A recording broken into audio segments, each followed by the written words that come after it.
Alright guys, my name is Shervin, welcome to my channel. In this video, we're going to talk about the Amazon credit card and whether or not it's worth having. Now when you think about credit cards, Amazon may not be the first name that comes to mind. But that said, they have a credit card with competitive rates, which means that we have to take a look at it and see if it's actually worth our time or not. So if you watch till the end of this video, you're going to find out exactly what this card offers and whether or not it's actually worth having compared to other cards that are available in the market. Now, there are some important steps that you need to take in order to be able to apply for this card. And the first one is to smash the like button down below for the YouTube algorithm. Now, on a serious note, it only takes you a second to hit the like button, but it helps me out a lot when it comes to other people on YouTube finding my videos. So if you could just take the time and do it, I'd really appreciate your support. Now, with all that out of the way, let's talk about the Amazon credit card and what it actually offers. Now, here in Canada, as long as you are an Amazon Prime member, you get 2.5% cash back on all your purchases from Amazon, 2.5% cash back on all your purchases from Whole Foods, and 1% on everything else. Now, it is important to note that depending on where you live, you're going to get different rates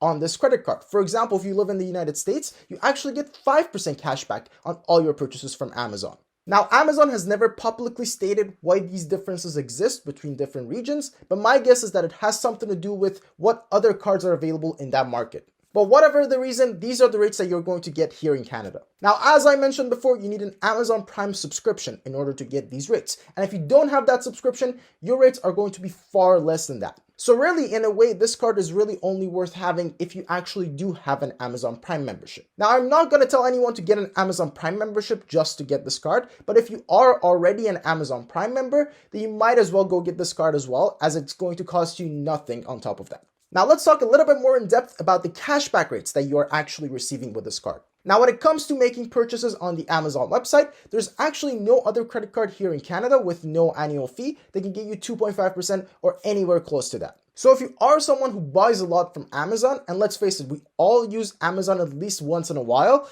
then it's going to be worth having this card as you can get 2.5% on everything that you buy. But on the other hand, when it comes to the 2.5% cashback rate at Whole Foods, that's actually not the best rate that you can get with a no annual fee card. In fact, the BMO Mastercard is another no annual fee card that gets you 3% back at any grocery store that is not Walmart. And of course, this also includes Whole Foods. So essentially, if you use the BMO card, you're going to get a higher cashback rate at Whole Foods than the Amazon credit card. Now, this is a little bit weird considering that Whole Foods is actually owned by Amazon. So really, if anyone should be giving a higher percentage, it really should be the Amazon credit card. But for some reason, this is just not the case. So even though that 2.5% back at Whole Foods might look good on the surface, there's definitely a better card out there that can give you a higher percentage. Now, when it comes to other purchases and getting only 1% back, it really just means that you should never use this card on anything else. In fact, if you want to know what other credit cards to use on other purchases, feel free to check out my video on the 5 must-own credit cards for every Canadian. Now, this card also comes with a great sign-up bonus, where for the first 6 months of you using this card,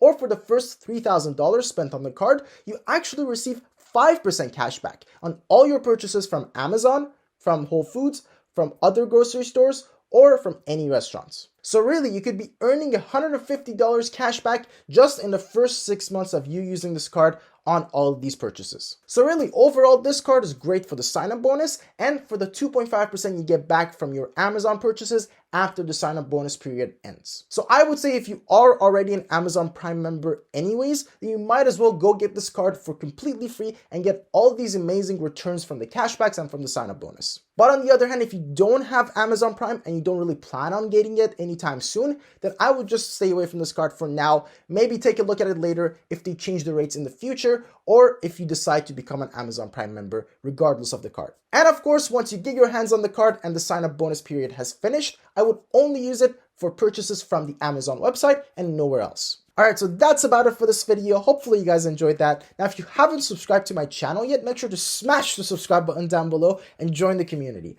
I make 3 new videos a week on personal finance and investing, and by subscribing to the channel, you get to see all my new videos right as it comes out. Also, if you have any questions about any of the stuff that we talked about today, make sure to let me know in the comment sections down below, where I always answer every single question that comes in. Alright, so that's about it, and as always, thank you so much for watching, and I will catch you in the next video. Cheers.